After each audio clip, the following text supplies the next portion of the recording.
Grüß, willkommen in einem Fragens video. Welcome to another exciting video, in this case part 32 of my battle series of videos. This video is covering a hypothetical WARPAC invasion of Western Europe sometime between 1986 and 1989. These maps, which I downloaded from the internet, give you a rough idea of the deployment of forces and the possible lines of attack. The map on the left shows the deployment of opposing forces, with a map on the right showing possible WARPAC lines of advance.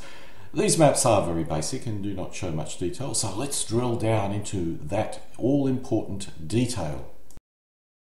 This shows the approximate deployment of the various divisions before a possible WARPAC invasion, specifically in this case 1982 from memory. In order to fit the divisions on the map, some liberty to the exact locations of the divisions has occurred in terms of position. I'm not showing brigades or regiments, of which there is a number. There are many board games on a potential Third World War in Europe. The one that I like the most is NATO, the Next Conflict by Victory Games. This board game shows three scenarios: strategic surprise, tactical surprise and build-up. Strategic surprise would only utilise what divisions were on hand in East and West Germany. Tactical surprise would allow for quicker reinforcement schedules, and a slow build-up would provide for an even quicker reinforcement schedule. In all these scenarios, the start positions are generally similar. Once again, this is purely subjective on my part, but nonetheless it does tend to align with many experts' opinion. One of the main Soviet thrusts would have been towards the reforger sites across the Rhine. If they could arrive before the US transported the men over, it would represent a major victory. However, terrain-wise, this was not an easy path, and Frankfurt was in the way. However, even if the Soviets were not able to stop the US reforger divisions, they would have at least got across the Rhine, as this was the shortest distance to that river.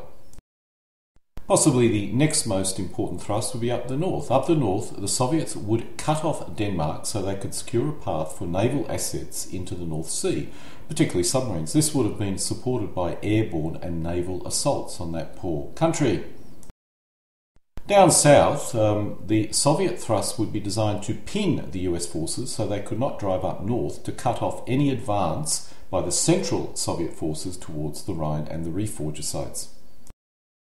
Let's drill down into each of these three thrusts in a little bit more detail. Starting from the north to the south, once one objective was Hamburg, in order to cut off Denmark from Germany. This would allow the WARPAC forces to drive up north to secure Denmark, which would also be suffering significant airborne and naval attacks or assaults. Supporting this attack would be another column which would drive towards Bremen in order to protect the rear of any WARPAC forces driving north into Denmark. This was also a possible entry point for NATO forces coming from the UK or even the US, specifically the 3rd US Corps. This shows the same area using Google Maps. The important point to note here is the road network. One point often not understood by lay people is the importance of roads as a path of advance. While the Soviet forces were supposed to have 3 days of supply on hand or organic, any serious fighting would quickly exhaust any organic supply, so it's critical to have a line of supply. You can see a number of roads which lead to Hamburg, which would be the main line of advance. Down south you can see there is only 2 viable roads networks towards Bremen. For the northern forces, there is a third line of advance, which probably should be grouped in with the central forces, and this would be towards the Ruhr in this particular direction. This would be in order to try and take the UK reforger sites. Although not as large or as important as the US sites, nonetheless it would be a significant victory for the Soviets if they could take that before the UK managed to get troops out to those particular sites. I suspect this would be a real long shot, but nonetheless would scare the NATO forces. There is a SPI board game which we'll look at later, which shows that basically this is probably going to be the main area which UK forces would be involved in conflict with the Soviets. This shows the road network of the WARPAC line of advance. If the West German 1st Panzergrenadier could hold the Soviet Third Army long enough, sufficient NATO reinforcements would arrive to stabilise the advance. And that's actually the basis of one of the SPI Central Front board games, which we'll be discussing later. The main attack that WARPAC would engage in would be this particular one, which would be driving towards Frankfurt, the Rhine, and possibly over the Rhine into the US Reforger staging areas. NATO has a strong force covering the Rhine and the Reforger staging areas, so this may well see the heaviest fighting of the war. I did actually find it a little bit strange NATO does not have any major forces on the border in this area. There would be, West Germany would have significant border formations, but these would quickly be brushed away. I suspect when the invasion began, the NATO divisions would advance forward as quickly as possible, moving based on intelligence of the Soviet line of advance and force mix. The other alternative is that the NATO forces understand this would be the major Soviet attack, and they would prefer to deploy further back, so when they met the Soviets, they would have a better chance of forcing the Soviets back. Once again, there is another SPI board game called Fifth Corps, which covers this in great detail, which we'll only very briefly be talking about at the end of this video. Let's move down to the south and the next US Corps.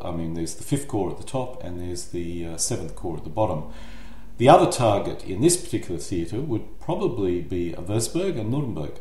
The Würzburg advance would be conducted in order to secure the flank of the main thrust towards the Rhine, because there would be an expectation that the US Fifth Corps or even other forces would drive up north in order to cut off that advance. Würzburg would be a critical point of conflict in the early days concerning the WARPAC advance, and later in the war any possible NATO counterattack. So once again there is another SPI board game called, surprisingly, Würzburg, which covers both these potential scenarios. This is the Modern Battles series of board games. The next topic to consider or investigate is, what would the course of any invasion be? I'm using the victory game board game NATO, The Next War in Europe, as my guide here. It was published in 1983, and while it does not cover any likely date of invasion in 1986, which is what I think would be the most likely date, it can provide a guide.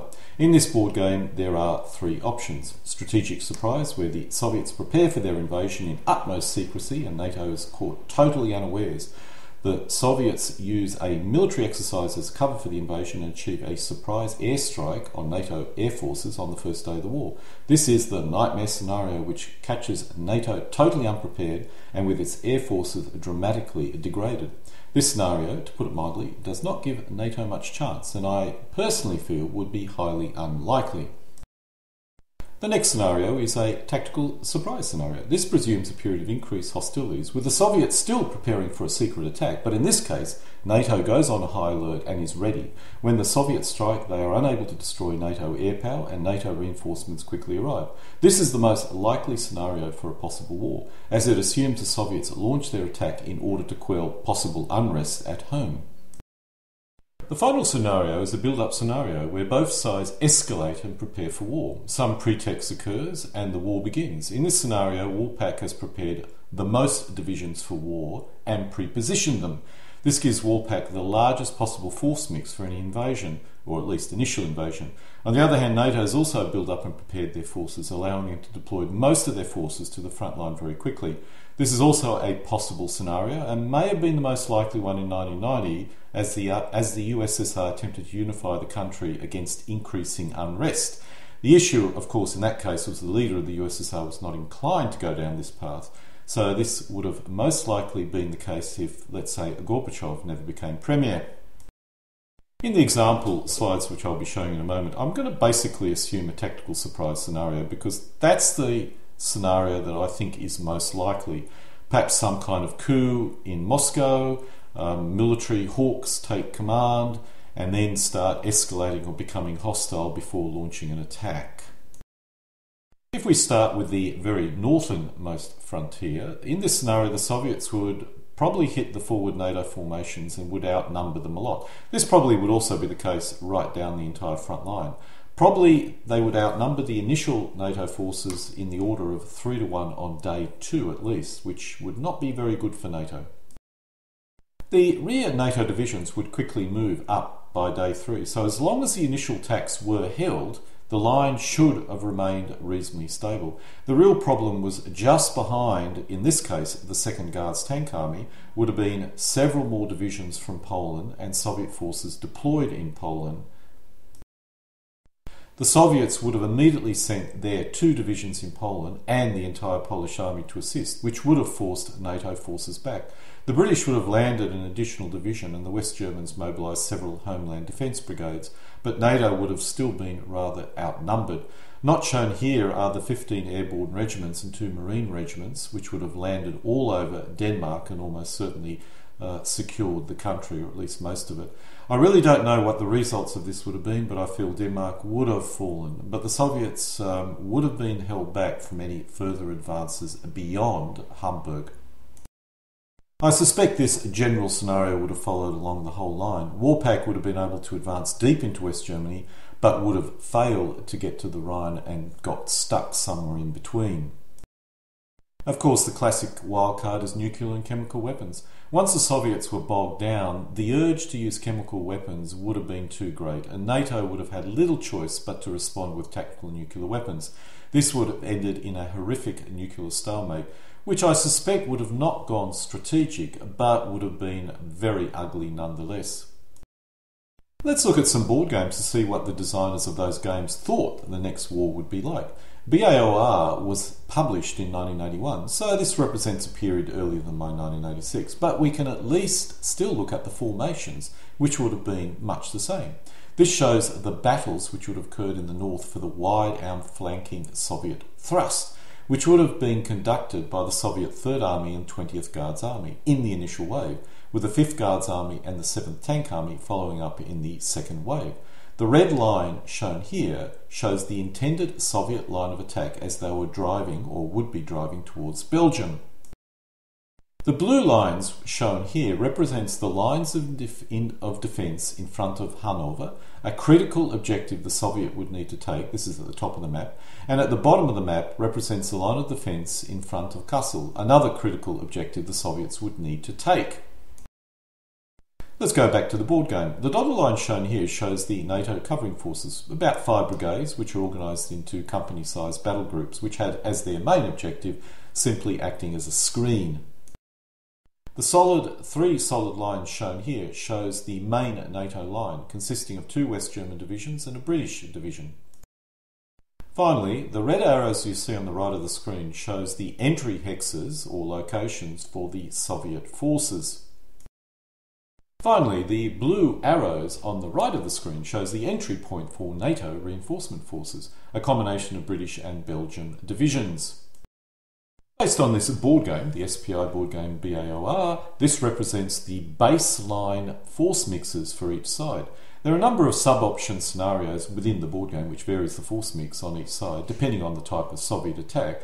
But assuming a standard tactical surprise, this would be the initial forces on the left for NATO and the game turns, according to this board game, that the reinforcements would arrive on both sides.